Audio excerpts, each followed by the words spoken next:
Welcome to the session on market segmentation variables on business market. Let us talk. In the last session, we were discussing about segmentation using consumer market, and in this session, we will be discussing about the business market, how marketers are trying to segment their businesses. So let's talk about the variables involved in segmenting the business market. First one is demographic segmentation, operating variables, and purchasing approaches. So what are the variables under demographic segmentation? First one is the industry. So as a market organization, we should know which industry should we serve. So like that, whether it is a soft drink industry or whether it is a software industry, or whether it is a transport industry or an automobile industry, we need to understand that. Next one is, as a marketer, we should understand the company size. What size company should we serve? So the size of the company. It depends upon the turnover, it depends upon the market size, all that. Next one is we need to talk about the location. So what geographical areas should we serve? Whether we should serve to the Asia Pacific, North, South, like that. So we need to, as a business marketer, we need to, while segmenting, we need to understand which location we need to serve. Next one is the operating variables in terms of what kind of technology. What technology should we focus on? For example, whether it is, if you are a hardware manufacturer, we need to understand whether are you into the Android platform or you are using the Windows platform. So like that, what kind of technology are you using? That we need to understand under the, while you segment the business market. Next one, user and non-users. So should we serve heavy users or medium users, light users or non-users? We need to understand which type of users we are serving as a business market. Next one is the customer capabilities. Should we serve customer needing many services or very few services? I'm clear about it. For example, I'm a logistics service provider. Whether a company like DuPont, they need only inventory service, or they need both the transportation service, or they need other additional export services. Like that, I need to understand the what kind of customer capability and what kind of services they require, so that accordingly we can segment our market. The business market. Next one is the purchasing approaches, purchasing for function organization. Should we serve companies with a highly centralized purchase or decentralized purchase organization? Isn't it? Normally, centralized purchase is nothing but the you're sitting at the corporate and all the decisions are made at the headquarters, and the corporate headquarters will whatever the purchase, they will make it. Sometimes what happens if they will go for decentralized purchase system, where the branches will make the procurement of raw material. So we need to understand the purchase function of the organization before we do as a business segmentation. Next one is, let's talk about the power structure. Should we serve companies that are engineeringly dominated, like GE, or we can talk about BHEL, or like Sundaram Finance or Bajaj Finance, like that. So what kind of power structure they do have, we need to analyze that. So this is the input. We need to be very careful before you do segmentation. These are the variables in the business segmentation process. As a marketer, we need to understand, an organization, and they need to be very cautious about these variables.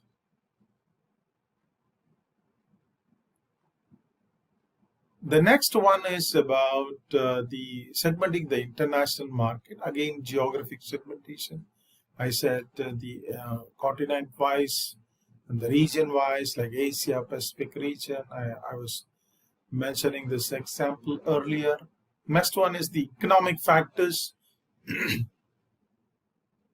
like population income or level of income development, what kind of economic factors, unemployment rate, all that you need to consider while you go for an international segmentation process.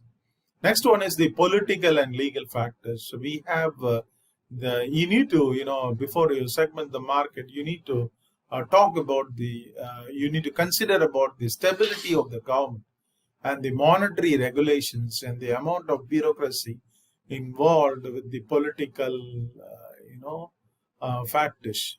And next one is the cultural factors. You need to understand about what kind of language, like, when you go to China, they speak Cantonese and Mandarin. So when you serve that market, you cannot put your packaging labeling through English. You need to use those language of Cantonese or Mandarin, Chinese language, and what kind of religion you are serving, and what kind of values they possess, what kind of attitude they possess, customs, and their behavioral patterns because each international market is totally different, because the taste and preference of the international buyers is different because of the fact that in India, for example, let's talk about the McDonald's. McDonald's, when I came to India, most of the Indians are vegetarians, so they cannot go for burger made of beef or chicken or other meat products. So they have to go for vegetarian burgers, and most of the burgers is made of aloo. I mean the potato. So you need to really understand the requirement, cultural factors, and the requirement when you do go for segmenting the international market. Next one is about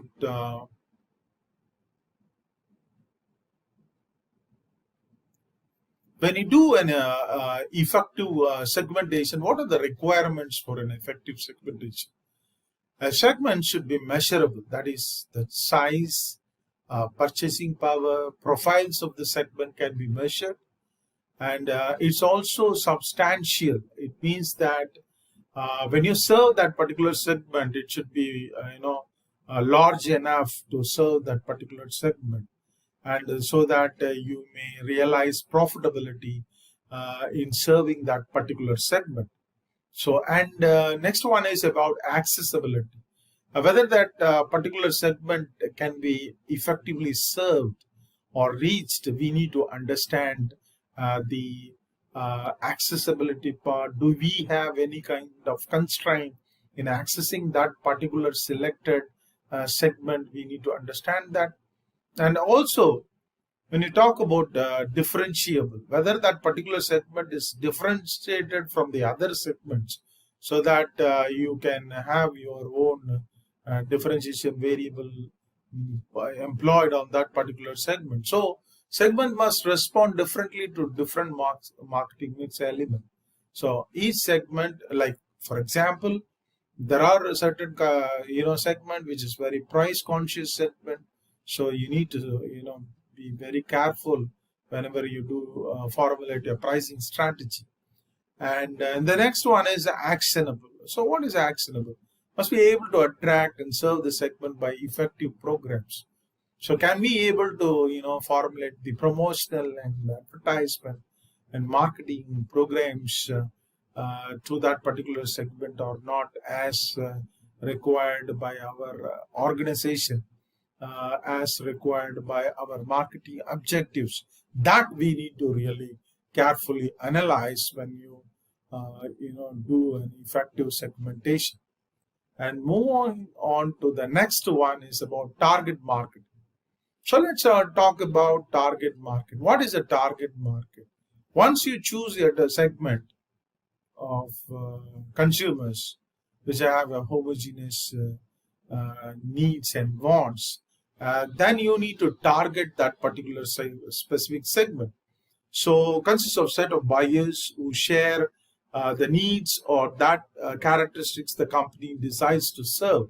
For example, let's talk about McDonald's. McDonald's try to target, basically students, employees and professionals, between the age group of 8 to 45 years, and to low and middle income groups, and of course, those people who are having an easygoing and an outgoing, with a fun loving, and sometimes we call it as a careless personality. It does not mean careless in the sense that they are outgoing and they are very social in nature. They want to be mobile, highly mobile, and they don't want. They want to take not to take mostly foods in the home. Rather, they want to take food outside. It means that they want some kind of junk foods which they love to eat it. Okay, so that's about the target market. And so in target marketing, we need to understand certain things. One is, whenever you evaluate a market segment, there are certain criteria you need to keep in mind as a marketer. So when you talk about when evaluating that particular segment, make sure the segment is having a good size. I mean, it has the potential to give us the revenue for the organization. Whether that segment is having growth, isn't it? The growth potential. I mean, whenever you offer a product or service, there should be more consumption of your product or service. Otherwise, no point of getting into that particular segment. So basically, the market should be relatively large enough, and at the same time, there should be a growth. I mean, the number of customers day by day, they should increase and consume your product. That is one of the major criteria when you go for evaluating the market segment. Next one is about segmenting the structural attractiveness. The first one is the level of competition. See, how much of level of competition? What is the intensity of competition? You need to, as a marketeer, you need to scrutinize that. And next one, you need to check whether is there any substitute product available in that particular market segment or not. So if any substitute products are served in the market, then it will become it won't give you a competitive advantage. Next one, you need to also scrutinize the power of buyers, and also whether do the segment have the powerful suppliers or not. You need to analyze before you enter into the segment, and you need to check the attractiveness using all these variables. Next one is, let us talk about the company objectives and resources, and make sure the segment which you choose is very it is matching towards your company's objective and resources. If it is really matching your company objective and resources, certainly you need to serve that particular market. So let's take an example of Kmart has been targeting the growing specific Hispanic market. So that's an takeaway for you on the process of targeting the chosen segment market. Next one, target marketing strategy involves various strategies. One is undifferentiated marketing. It is on the spectrum of two sides, that is targeting broadly and targeting narrowly. And on the left side you have targeting broadly, and the right side you have targeting narrowly. And if you look at that in that spectrum, you have different strategies, target marketing strategies you can employ. One is undifferentiated marketing, differentiated marketing, concentrated, niche marketing, and micro marketing, in which there are two concepts involved. One is local marketing, the other one is the individual marketing. Okay, let me give you more clarity by taking more examples. Like if you look at this, depiction, I think the company marketing mix is serving to the entire market. That's why we call it as undifferentiated marketing. If you look at the next one, it's a differentiated marketing, and you have different marketing mix employed for different segment. And when you look at the third, the C component there, it is called concentrated marketing. It means that you can see that the company marketing mix is specifically meant for only a particular segment of market, selected segment. Okay, so let's go in detail with more examples on mass marketing, segmented marketing. So let's talk about mass marketing, which is called undifferentiated marketing, and this is done by you can see this Coca-Cola and Pepsi is going for mass marketing. I mean the undifferentiated marketing. Undifferentiated marketing involves ignoring segment differences here and offering just one product or service to the entire market. What is the advantage, real advantage of this segment is that it is able to keep your costs down. Do you understand this? And also you can realize the economies of scale here by serving the mass market. And Coca-Cola is worldwide, is only one regular standardized flavor offered across the countries. So this is a great example I would like to quote here in the undifferentiated marketing. And as I told you that same product to all consumers, so there is no segmentation is done here. And next concept here is that segmented marketing, differentiated marketing, different products to one or more segment, right? And I can quote an example of this Colgate toothpaste. For example, Colgate sensitive toothpaste is there, Colgate kids toothpaste is there, Colgate whitening teeth is there, and Colgate Ayurvedic paste is there, and Colgate Total is there. There are different purposes are there to serve. So each segment which needs a different purpose. So we need to, as a Colgate company, has to serve that needs and the benefits what is required by the particular segment. So that's what we call it as differentiated marketing. So Colgate targets different segment with different types of toothpaste. I think hope you guys have experienced with this usage of Colgate toothpaste in your real-time experience. Next, let's moving on further to the next concept is called niche marketing. Let's talk about what is niche marketing. Niche marketing is nothing but different product to subgroups within that particular segment. So you are trying to concentrate your marketing strategy on one particular small market within that segment.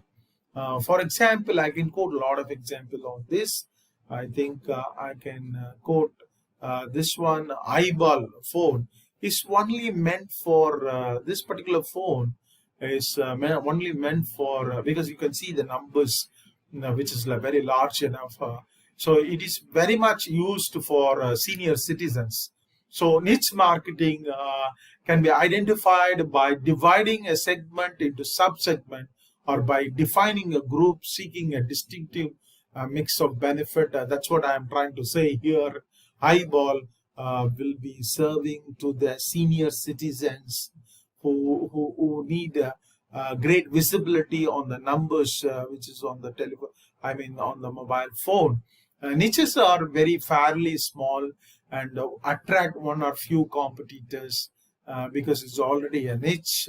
A niche marketer understand their niches needs so well that their customers willing to pay price premium because it is very specially made for them. Like for example, I can quote one more examples like Rolls-Royce car, who has that wealth for them only. Rolls-Royce car has been served.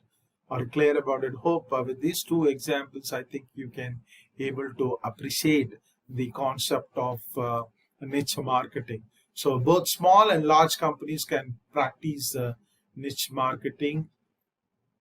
And moving further, we can also talk about micro marketing. So what is all micro marketing is all about? Products to suit the taste of individuals and locations, and particular, for example, local marketing. For example, tailoring brands and promotion to the local customer group in that particular topography. Then that practice we call it as local marketing, and we'll take more examples on that. And individual marketing, tailoring products and programs to the needs of the individual customers. Like Airtel have a customized package. Now each individual can choose their own package. Like AirAsia you can choose your own way of selecting the seats and menu, all that we call it as individual marketing. There are a lot of examples here in individual marketing. Before that, we will also talk about the characteristics of an attractive niche. The customers in the niche have a distinct set of needs. Otherwise, we cannot able to make out niche marketing, and they are ready to pay premium to the firm because the firm is trying to satisfy their needs and wants. And nicher has required skills to serve the niche in a superior fashion. The nicher gains certain economies through specialization. I already mentioned that a niche has sufficient size, profit, and growth potential. And let's talk about local marketing. Local marketing leads to marketing programs tailored to the needs and wants of the local customer groups. Those in favor of localized company marketing see national advertising as wasteful since it fails to address the local target groups. So again, those against local marketing argued that it drives up manufacturing and marketing costs by reducing the economic scale. Of course, because you need to address to the local needs, and you need to manufacture your product and services according to the local requirements. So naturally, your cost will also go up. So that's the one of the disadvantages associated with local marketing. So marketing costs by reducing economies of scale, that's the disadvantage here. Next one is individual marketing. I think BharatMatrimony.com, each state have their own, and each caste they have their own, so accordingly each individual caste people will be given the option of selecting their own bride or bridegroom. So the ultimate level of segmentation is lead to customized one-to-one marketing. Technological developments permit companies to return to customized marketing. This is a great exercise. And next concept, we talk about the mass customization, where we can talk about the PEP scooter. They do mass customization, but only changing the external color. So that is called they have almost 99 colors. Only the cover of the scooter has been changed, and only the external appearance, the color has been changed to 99 colors. That process we call this mass customization, the ability to produce on a mass basis individually designed products to meet each customer requirement. I think if all the television channel, Tata Sky, Sun TV, all that companies are trying to serve the customers in a mass customized fashion. Okay. And moving further, let's talk about the positioning. Positioning, the place of the product occupies in consumers' mind related to competing product, which is called positioning. So as a company, they try to occupy a position in the minds of the customer, as I saw talk about Sensodyne toothpaste. When I talk about Sensodyne sensitive teeth, immediately my mind catch up that particular toothpaste called Sensodyne, or clear about it. Next one, when I talk about dandruff, immediately my mind think about Head and Shoulders. So typically defined by consumers on the basis of important attributes, involves implanting the brand's unique benefits. Dandruff, dandruff killer in Head and Shoulder. That is the unique benefits which is offered to the customer and differentiate with that other shampoo sellers, and that gives you a great perception in the minds of the customer, a differentiated perception in the minds of the customer, and it tries to occupy a unique position in the minds of the customer. So through this, the company does a lot of exercise and use positioning perceptual map, that we call it as positioning map, in terms of they compare two variables and try to plot it out, which position the company occupies, and try to serve that particular customers in that particular expected perceived way by the customers. So positioning maps that plot perception of brands are commonly used, and I can positioning is the act of designing the company's offering and image to occupy a distinctive place in the target's market's mind. So that's the definition about positioning. I think it gives you much clarity. Very simple, occupying a position in the minds of the customer. I remember about sensitive teeth, Sensodyne toothpaste. Okay, next one is about a marketer must plan positions to give their products the greater advantage in selected targeted markets, and design marketing mix to create this planned position. That's the job of a marketer whenever you go for a positioning exercise. So, and as I was mentioning about the positioning map, the plot perception of brands that are commonly used. I can see this. This is the high price,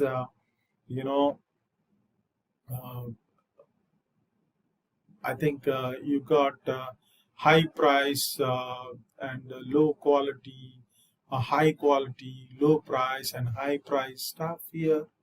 And you can see there are two variables here. One is low quality, high price, and low price. You can see all this Mercedes-Benz, Audi, BMW, all these on this quadrant, and you have Infinite in this quadrant, and you got Kia, Motor, Renault in this quadrant, and you can see that Ford and Toyota in this quadrant. Through this exercise, you can map perceptually, capture the perception of the customer based on comparing with the competitor brand by using these two variables called price and quality, high price versus low quality, and low quality versus high quality.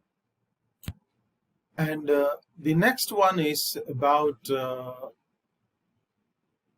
positioning, and these are the learning outcome we would like to learn out of this positioning map. So first one is the identifying the possible competitive advantage. Let's look at how a company will extract competitive advantage, how the company gain competitive advantage by differentiation. So how differentiation is possible for a company by using these elements, like they can differentiate using the product, or they can differentiate using the services, or they can differentiate using the distribution channel, and or they can differentiate using these people, or they can differentiate using the image. So let's talk about for example, I can quote an example of products, let's talk about a product. For example, BMW. It's a luxurious car, it's a mission, and let's talk about Mercedes-Benz. So using the product and the luxury of the product, they are trying to differentiate with that of the competitor. When you talk about the services, I think AirAsia is a service providing company. This company is trying to serve the customer who are focusing on low cost carrier, isn't it? And next one, let's talk about how do you differentiate and attain competitive advantage. When you talk about the channels, I mean the distribution network, I think you can talk about online channel like Amazon and Flipkart is choosing a specific channel called online channel, and they collaborate with many logistics service providers like e-cart, and they try to differentiate themselves with that of the competitors who are physically trying to reach out the customers. So that is a great example, Amazon and Flipkart in building a competitive advantage and try to fix that distribution network for differentiating the services with that of the competitor. Next one is people. Like when you talk about the Singapore Airlines, the level of air hostess who gives services to the customer, and consistently Singapore Airlines is trying to bag a customer quality service award. So the people there, which gives, and the people working in IBM, people working in NASA, these people are the real differentiated with their intellectual capability and build on try to deliver possible competitive advantage to the organization. Next one is let's move on to the next one, choosing the right competitive advantage. So identifying the possible competitive advantage, you have as I told you, product differentiation. You got features, performance, style, design, and attributes. I can talk about features like Apple iPhone, which many features are there in Apple iPhone. That's why none of the competitors, mobile manufacturer, can get near to Apple phone because of the great iOS operating system. And next one is, let's talk about the performance, isn't it? And why is still BMW is considered to be a great car because of its performance. So none of the car cannot compete with the performance of BMW. And similarly, the companies like Rolls-Royce and Mercedes-Benz.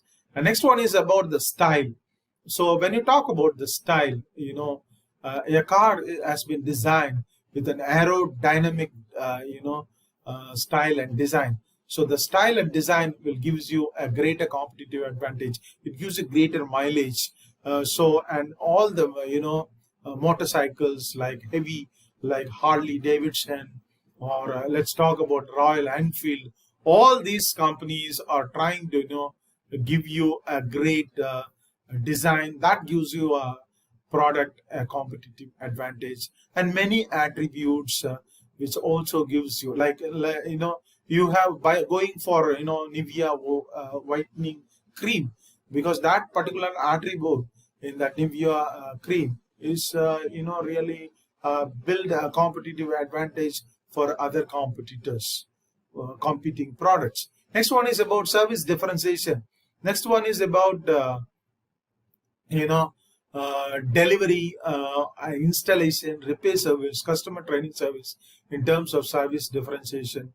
And of course, Amazon gives you delivery within 24 hours, and most of the products bought in Amazon are having an easy installation. And also, it also gives you a complete like a Dell or HP. And when you talk about the washing machine category, IFB or LG, they're given an excellent after-sales service, repair service. And also we got customer training services, or a lot of financial institutions are giving customer training services for their investment portfolio, all that. Next one is about the image differentiation. We have a lot of symbols, atmosphere, events. When you look at the image of Apple, immediately you think about innovation. So that gives you a competitive advantage. And the symbol, RD symbol, it also gives talk about the performance and quality. So that gives you an image differentiation. And next one is, let's talk about personal differentiation. The personal makes a big difference, because the people, as I told already, that Singapore Airlines, the air hostess, give an excellent service And IBM personnel or Microsoft personnel or the employees of HSBC Bank, all these banks are trying to give a competitive advantage by using their employees, and the employees witness competitive services towards the customers. So training better people than competitors do. Okay. Next, moving on to the next one, choosing the right competitive advantage. How many differences to promote? So, you cannot have a clutter. you know to you need to consolidate the selected benefits, and you need to develop a unique selling proposition. So that should be unique, where a competitor does not possess that, and you are trying to deliver that. We call it as unique selling proposition, and you need a benefit has been collaborated together and try to deliver towards the customer. As I told you, Head and Shoulders, this shampoo is all about um, killing the dandruffs. So that part is very important. How do you build on unique selling proposition, and which differences to promote? The criteria include whether it is an important feature, or how it is going to give you a distinctive advantage, how it is superior, whether it is able to easily communicable to the consumers of that particular segment, and how it is preemptive, and how it is affordable and profitable. All these criteria has to be considered while you try to differentiate the benefits of that particular product or services. The choosing the right competitive advantage, we have seen all these component here. So these are the criteria for determining which differences to promote.